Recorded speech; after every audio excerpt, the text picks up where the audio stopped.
শুভ সন্ধ্যা বন্ধুরা। এই যে আজকে খাবার নিয়ে বসে পড়েছি। আশা করি আপনারা সকলে ভালো আছেন। আপনাদের খাওয়া দাওয়া হয়ে গেছে। এই যে গরম গরম ভাত বেড়ে নিলাম, আমার নিয়ে নিলাম, মেয়ের দিয়ে দিলাম। হ্যাঁ, ডিম দিলি? বন্ধুরা, এই যে একটু গরম ভাতে একটু ঘি নিয়ে নিলাম,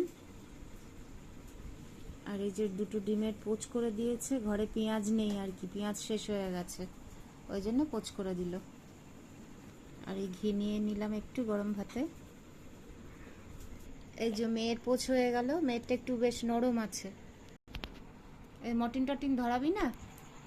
এই যে আজকে একটু পোস্ত হয়েছিল, আলু পোস্ত। এই যে আলু পোস্ত, দেখে নে কতটা দেবো। ব্যাস, তুই কি আমিও নিয়ে নিই। একটু ডাল সিদ্ধ করলে ভালো হতো ঘিয়ের সাথে। থাক, আর দুজন মানুষ খাবো, কতটা করব। এই তো কাঁচা লঙ্কা আছে, এটা একটু কেকে নিয়ে নিস। পনির দিয়ে দেবো একেবারে। মানে পোস্ততে হলুদ দেওয়া হয়নি, একটু কাঁচা লঙ্কা দিয়েছি, ঘি দিয়ে মাখা ভাতটা।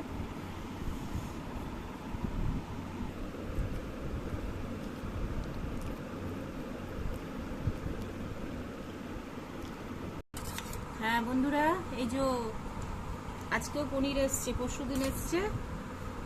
ওটা কি পেটাই কাদা না কি কি কাদা কি ভুলে গেলাম। আর এই যে আজকে পনির কি, এটা বাটার মশলা, বাটার মশলা। সেদিনকে একদম বিচ্ছিরি খেতে ছিল, একদম সত্য কথা। কেন মানুষ খায় কিসের জন্য? যেটা হোটেল দিয়ে আনা হচ্ছে খাওয়ার জন্য, সেটা যদি মানুষ নাই খেতে পারে তাহলে সেটার মানেটা কি? পয়সাটাই নষ্ট, খেয়ে শান্তি নেই। আরে ওঠ না বাবা, খাবোই তো, পেটেই দেবো। কিন্তু কালারগুলো আগের মতন ওই তেল টেলগুলো দেয় না, ওই একই লাগছে সেদিনের মতনটাই।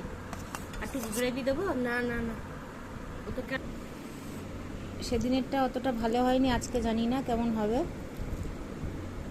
নিয়ে তো নিলাম।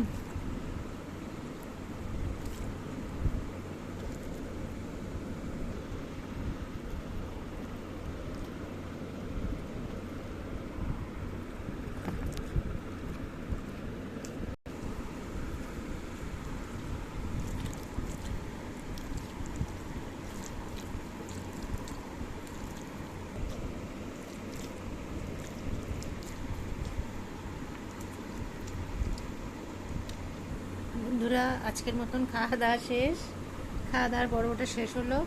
যাই হোক, আপনারা ভালো থাকবেন, সুস্থ থাকবেন। আজকের মতন শুভরাত্রি।